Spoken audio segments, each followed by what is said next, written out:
Hello friends, and thanks for stopping by to another Reading Journal wrap-up. In today's video, you'll get to see all the books I read in February. We'll fill out some new spreads together, and we'll talk about my first DNF book of 2025. Grab a cup of tea, get cozy, and join me, won't you? As always, let's start off by filling in my book log for February. In January, I mentioned that I'd had a great reading month, finishing 7 books total, which is a few more than I usually get through. Even though February was a short month, I managed to read another 7 books, which doesn't even include an 8th that I ended up DNFing, but we'll talk more about that later. I really believe that making the effort to read a chapter or two, or even just reading for a half hour or so every day has really helped me get through more books, and it's definitely kept me away from all the doom and gloom on social media. It's been pretty difficult lately not to get sucked back into aimlessly scrolling, and I'm really glad that both my husband and I decided to make the effort to unplug ourselves from our phones and devices and escape into the world of books and reading. It's had a wonderful impact on both of us, especially since my husband isn't nearly as big of a reader as I am. And I'm really happy that this is something that we can share together.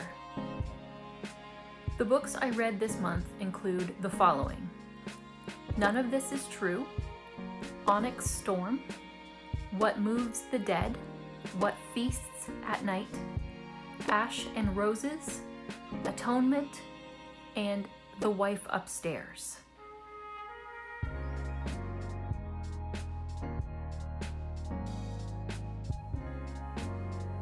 Turning the page, let's add the covers for the books I read this month.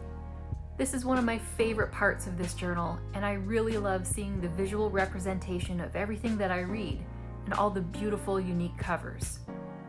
As I mentioned in my previous video, these covers are 1 inch wide by 1.5 inches tall, and I simply save the cover images from Goodreads and paste them into a Google Doc. From there, I resize them to the dimensions that I need, and then print and cut them out for use in my journal.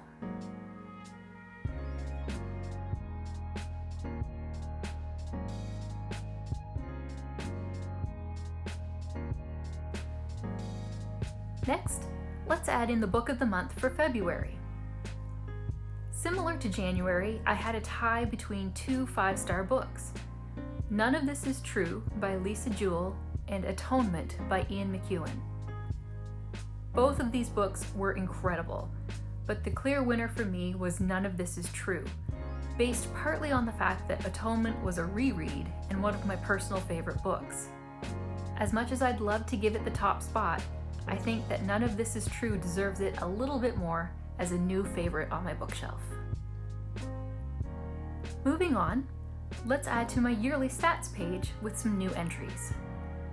For monthly books read, let's fill it out with 7 books, just like last month. In reading types, I read 2 physical books, 1 ebook, and 4 audiobooks.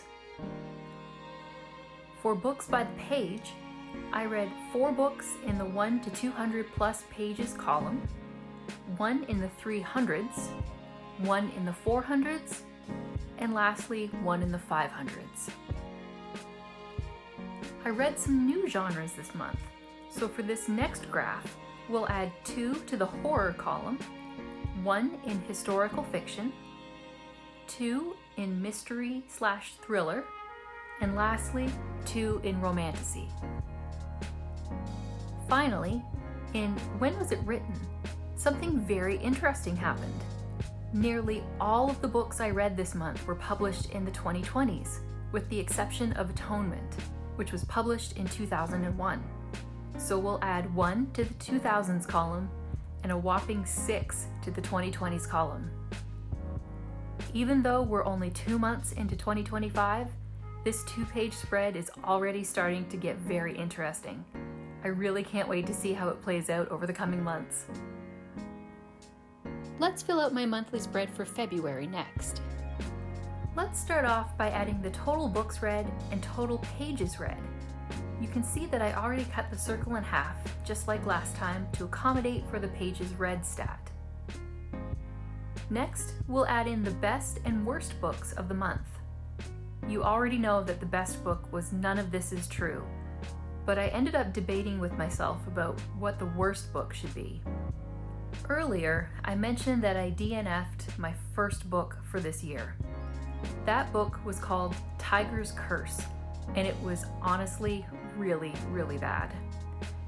In saying that, I wasn't sure if I should include it as my worst of the month, as I hadn't fully read the whole book.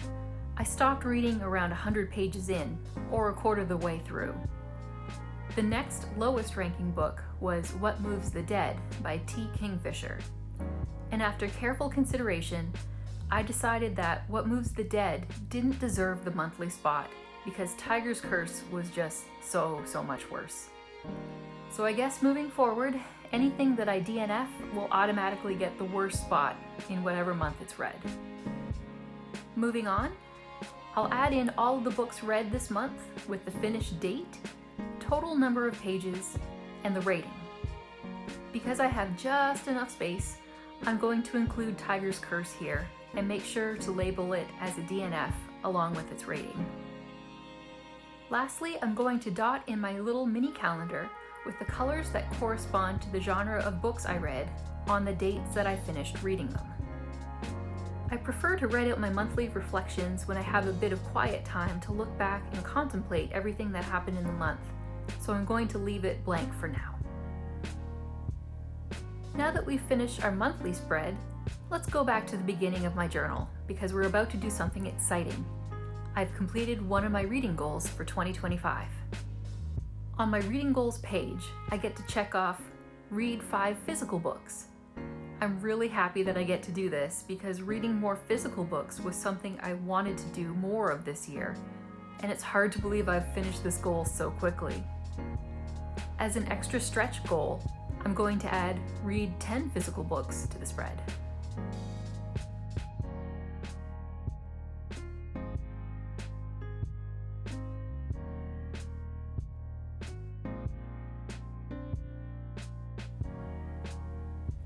On the next page, I'm going to add a little box next to the author's column for Tiger's Curse, and instead of checking it off, I'm going to X it out to indicate that I did not finish it.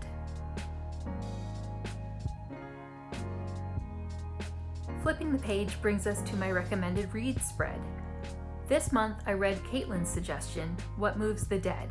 Although I'm a pretty big fan of horror, and this book sounded right up my alley, it fell a little bit flat for me, and I ended up giving it 3 stars out of 5. I also read the next book in the series, What Feasts at Night, and I ended up really enjoying that one. Thank you for your suggestion, Caitlin. Next, let's fill out my 2025 bookshelf with all the books I read this month. Just like my last video, I'm simply going to add the titles of all the books I read this month, excluding any DNF books, and then fill them in with the corresponding color based on their genre. In my next reading journal, I definitely want to make this bookshelf bigger, so writing in the names of the books isn't so cramped. You live and you learn, right? Turning the page, I'm now going to add to my series tracker spread. This month I started 2 new series, the Sworn Soldier series, which are the horror novels What Moves the Dead and What Feasts at Night by T. Kingfisher, and another series called Ashen Roses by an indie author that goes by N.B. Snook. Her first book, also named Ashen Roses, is a nice little romantasy retelling of Beauty and the Beast, and I look forward to reading more of her novels. Lastly, I read Onyx Storm, which is the 3rd book in the Empyrean series. I read both Fourth Wing and Iron Flame last year, and now we'll have a long wait for the next book in the series. Next, we have a new spread to fill out, Not My Cup of Tea. Here, I'm going to add Tiger's Curse with a rating of 1 star. As I mentioned previously, I made it 100 pages, or about 1/4 of the way through the book before I decided to stop and shelve it. The writing was honestly terrible, The main character was incredibly annoying, and there were some not so subtle undertones of cultural appropriation that just did not sit well with me. I gave the book 1 star for the sole reason that the cover art was really pretty and the designs and embossing on the hardcover edition I had were really nice. Otherwise, it would have been a 0 rating. Now that the reading part of my journal has come to an end, let's flip to the back and fill out some of the media I consumed in February. In TV shows and series watched, I'm going to add Baby Reindeer, Cobra Kai Season 6, The Last Airbender live-action series, and American Manhunt, O.J. Simpson. These were all really great watches, and we especially like Baby Reindeer and The Last Airbender.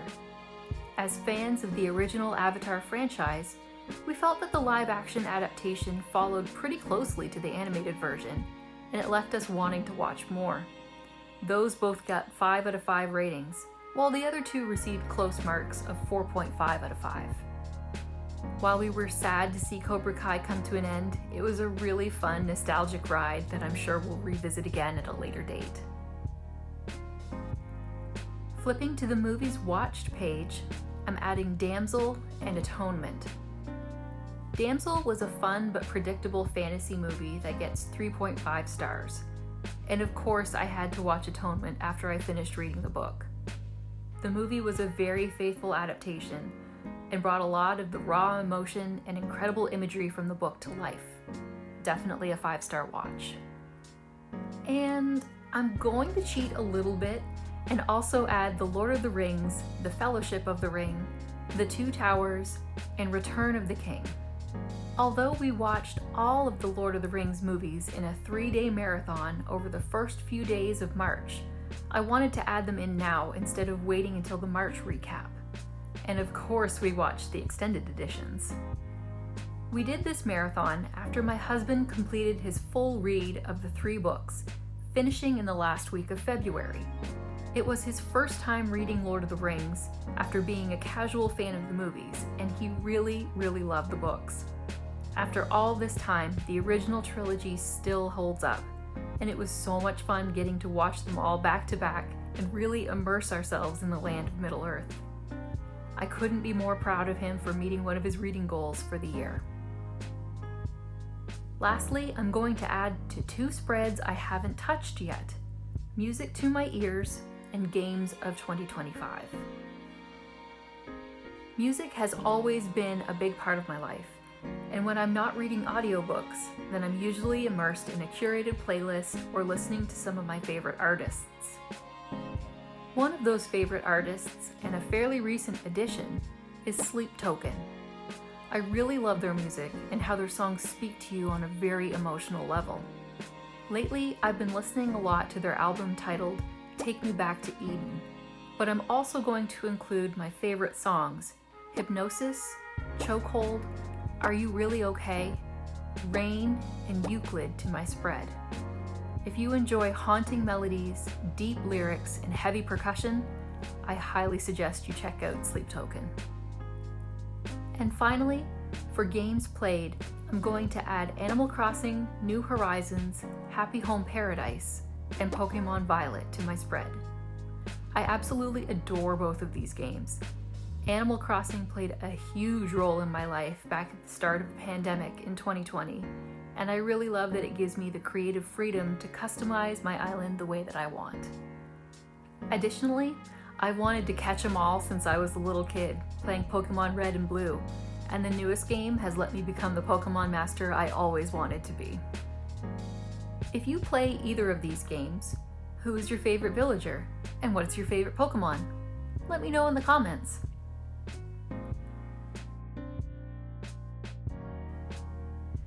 And just like that, we've finished February's wrap-up. What a wonderful month of reading, shows, movies, and music. And thank you so much for coming along with me. Please join me again next month for my March wrap-up, and possibly some other fun stuff along the way as well. If you enjoyed this video or any of my other videos, please like and subscribe to my channel. Happy reading, and see you all again soon. Bye!